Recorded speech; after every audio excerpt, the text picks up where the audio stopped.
সকলকে শুভ জামাই ষষ্ঠী। আজকে ষষ্ঠী, তাই আমরা মন্দিরে সেজে গুজে সবাই মিলে পুজো দিতে এসেছি। দেখ,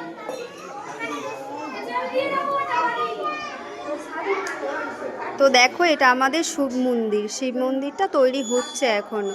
আমার মা পুজো দিচ্ছে।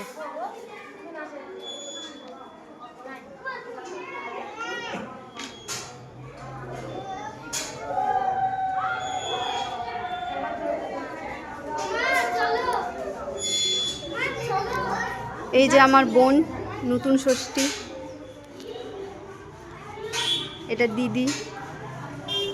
এই যে দুটো হিরো।